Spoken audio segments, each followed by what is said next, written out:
So today I'm talking about one group disconnection. Now, what is one group disconnection?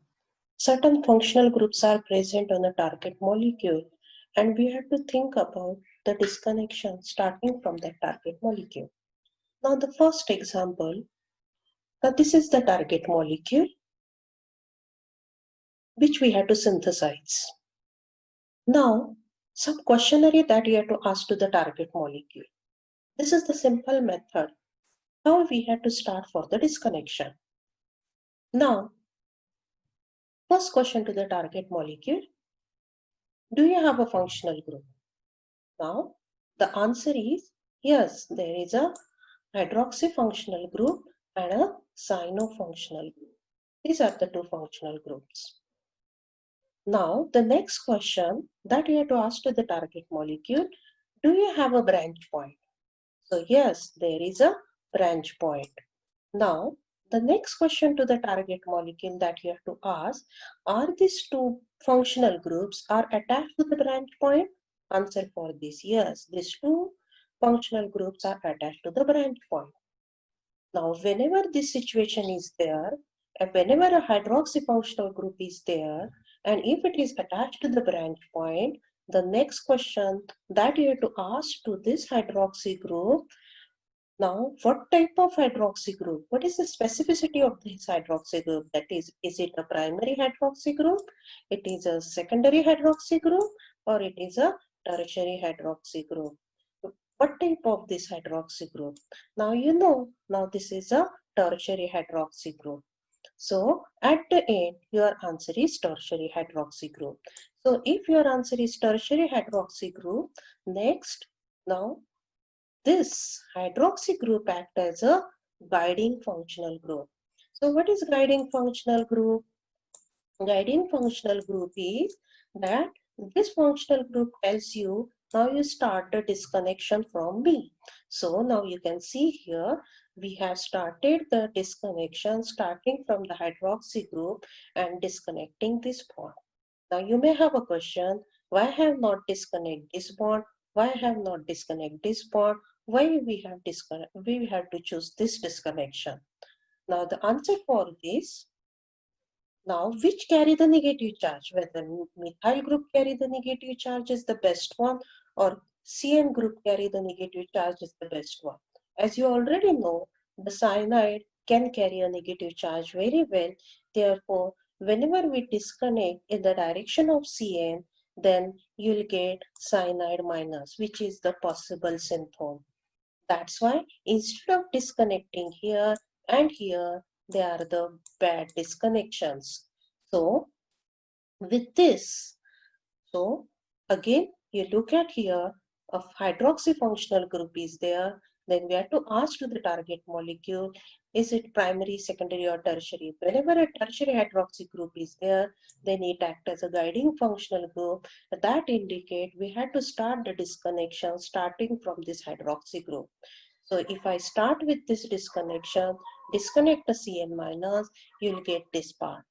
Now you neutralize this positive charge just by removing the hydrogen. So your starting compound is this.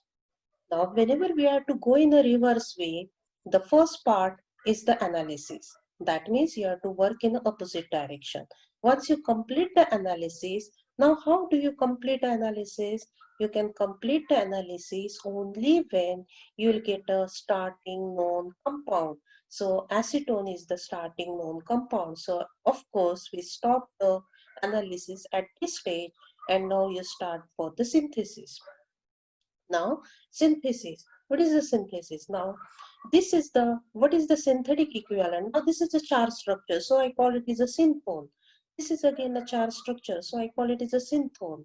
Now what is the synthetic equivalent for this synthone is the acetone.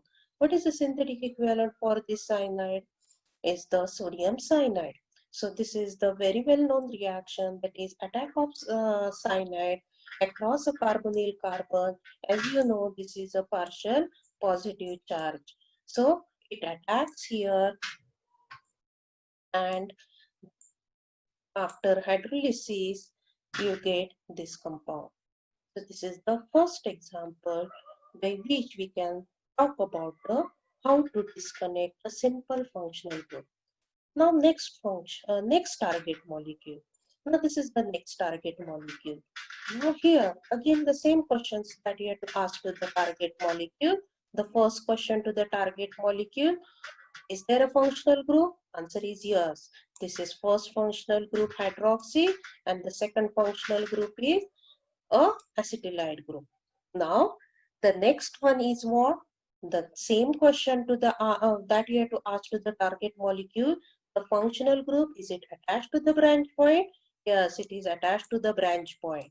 Now the next question that you have to ask to the target molecule, of course for the hydroxy group, what is the specificity of this? Now its specificity is again a tertiary hydroxy group. Whenever your answer is tertiary hydroxy group, again you have to go in a reverse way, that is this hydroxy group act as a guiding functional group. So this hydroxy group tells you that you start the disconnection from me.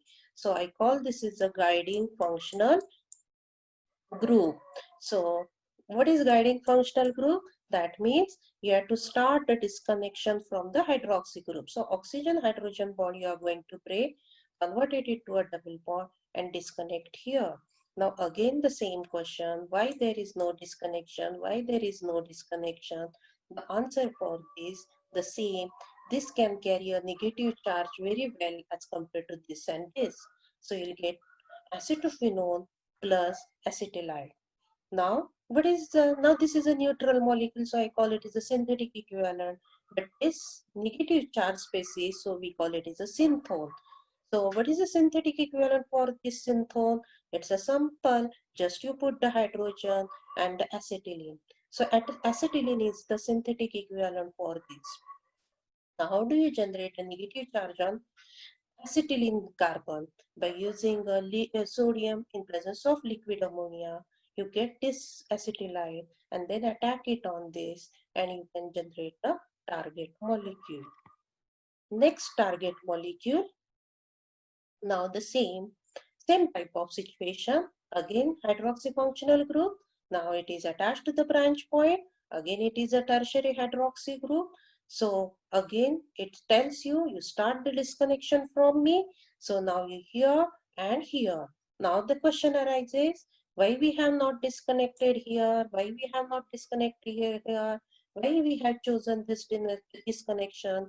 The answer for this, that is this is the known neutral molecule, that is the synthetic equivalent which is readily available, that is the acetophenone. That's why we have chosen this disconnection. So this disconnection ruled out, disconnection ruled out, and plus ethyl minus. Now whenever a negative charge is there on a carbon, generally we have to go for the organometallic reagent. So this one is the retro-Grignard reaction, that is ethyl magnesium halide or ethyl lithium. Now again, so whenever we have two options here, either you go with the Grignard reaction or you go with the lithiation reaction. Now the question over here is, here whatever the thing is written over, we can write this also, as well as we can use this also. Now, generally, whenever a tertiary hydroxy group is there, then always we have to prefer an organometallic reagent, and the preference is given to any of these two, that is the Grignard reaction or lithiation reaction. Now the next target molecule, look at here. Now again the same type of situation over here. Hydroxy group is attached to the branch point. Again my question, what type of hydroxy group? So answer for this, now it is again a tertiary hydroxy group. Whenever a tertiary hydroxy group is there, so this acts as again a guiding functional group.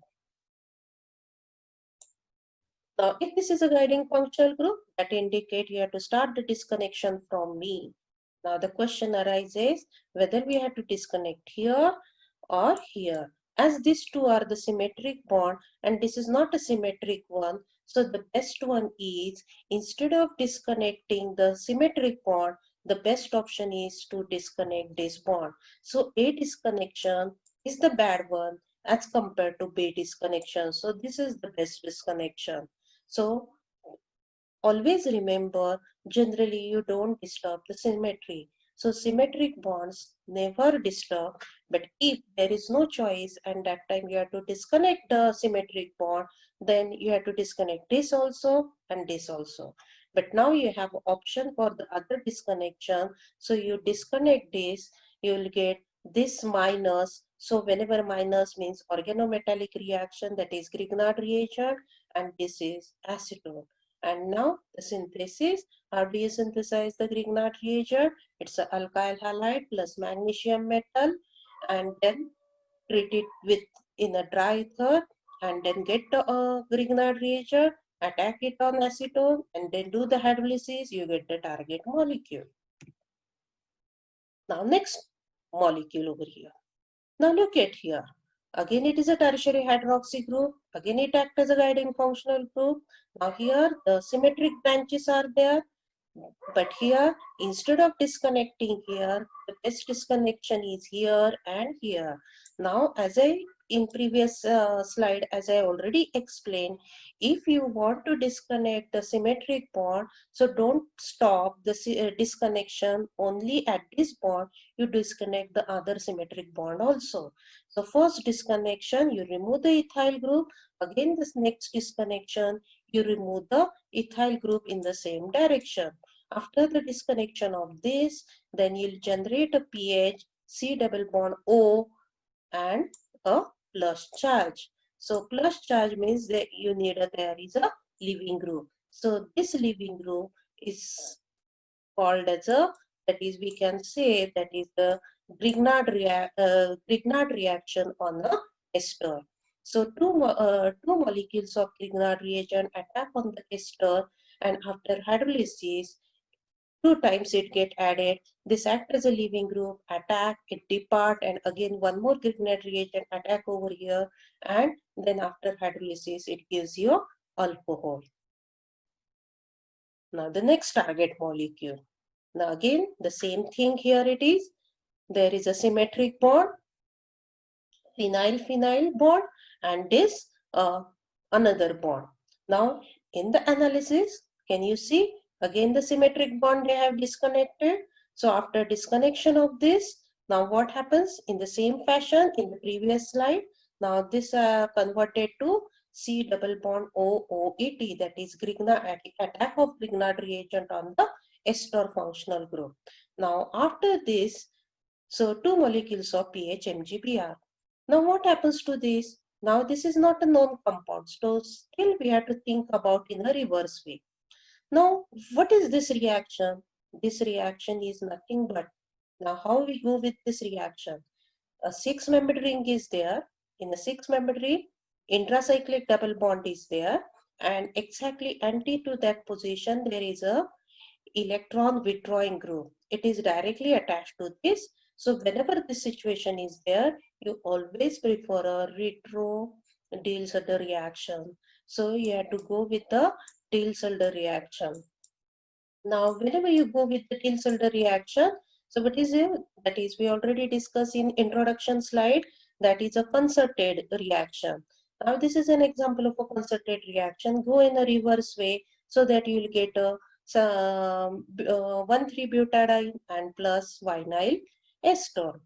So, the complete now, it's a task for you. You complete the analysis. Now, when you're doing the complete the synthesis, while doing the synthesis, you start with this butadiene plus vinyl ester. You write down on arrow, it's a Diels-Alder reaction. For that, you write down the reaction condition for this. So, Diels-Alder reaction prefers the heating. What is the selection rule for this? It's a pi4n plus pi2n. Now, after synthesizing this, the second step, attack a Grignard reagent on that, and after hydrolysis, you get this compound. So, you complete the synthesis, and